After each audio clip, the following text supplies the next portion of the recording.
शरद पवारांची काँग्रेस आणि अजित पवारांची काँग्रेस, जी काय राष्ट्रवादी काँग्रेस, जी आज भारतीय जनता पक्षाच्या महायुतीची घटक आहे. आणि शरद पवार साहेब हे जातीय शक्तींच्या विरोधात, जातीयवादी शक्ती, मग मोदी असतील, अमित शहा असतील, यांच्या राजकारणाचा त्यांना भयंकर चित्कार आहे आणि त्याविरुद्ध ते आमच्याबरोबर संघर्ष करतात. मोदी आणि शहा हे लोकशाहीचे मारेकरी आहेत असं पवार साहेबांचं म्हणणं आहे.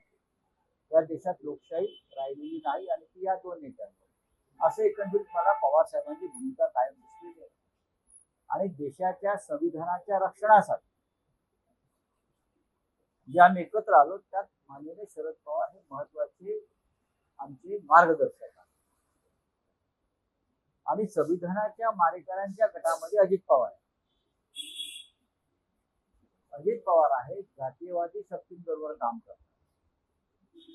नरेंद्र मोदी आणि अमित शहा त्यांचे नेते आहेत. शरद पवार त्यांचे आता नेते नाही आहेत, लक्षात घ्या.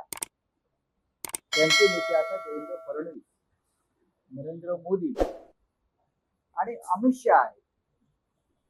अशा शक्तींबरोबर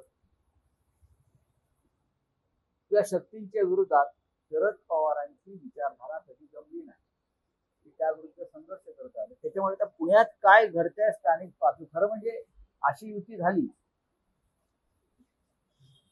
तर महायुतीत राहण्याचा अजित पवारांना अधिकारच नाही किंवा सत्तेत राहण्याचा अधिकार नाही.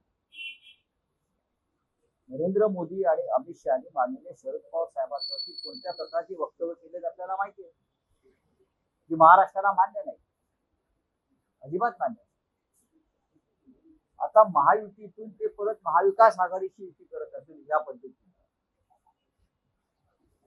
तर महायुतीच्या नेत्यांना विचार करावा लागेल नक्की कोण कोणाबरोबर आहे आणि कोणती विचारधारा कुठे मिसळते.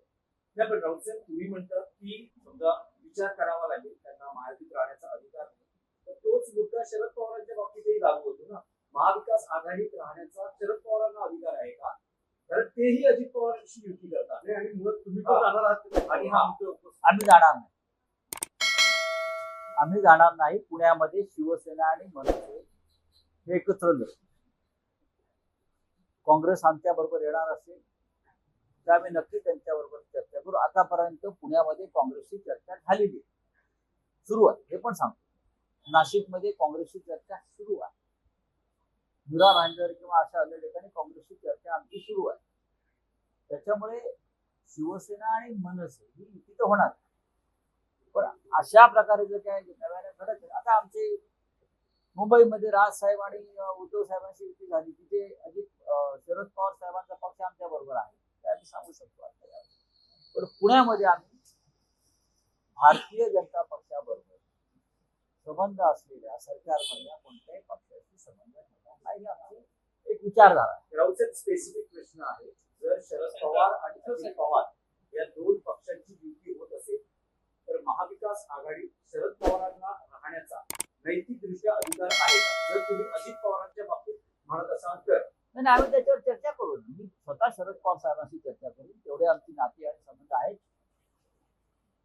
फार मोठे नेते आहेत. त्यांनी महाराष्ट्राला दिशा देण्याचं काम केलंय, देशाला दिशा देण्याचं काम केलंय. असं जर काय घडत असेल, अद्याप घडलंय का तर नाही, आता चर्चा आहे. असं काय घडणार असेल तर नक्कीच काँग्रेस पक्ष असेल किंवा आम्ही सगळे असू, आम्ही नक्की एका भावनेनं त्यांच्याशी चर्चा करू.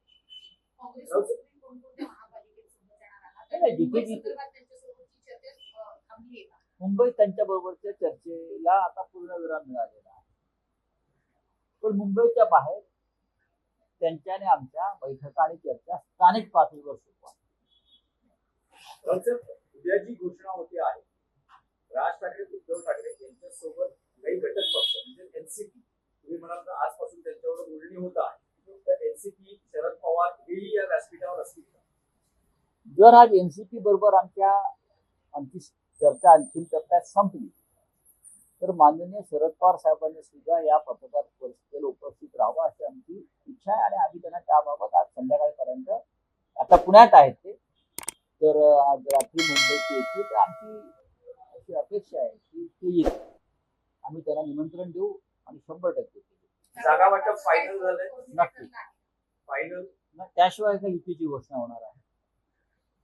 राज साहेब आणि उद्धव साहेबांची जी युती होते त्या जागा वाटप पूर्ण झालं आणि व्यवस्थित सुरळीत पार पडलाय बाळंतपण. त्या काळजी करू नये. नाही, पण जी घोषणा होईल ती नेमकी कुठे होईल? काही ऐतिहासिक संदर्भ असेल का ठिकाणाला? तो ऐतिहासिक संदर्भ आहे. जागा कळू.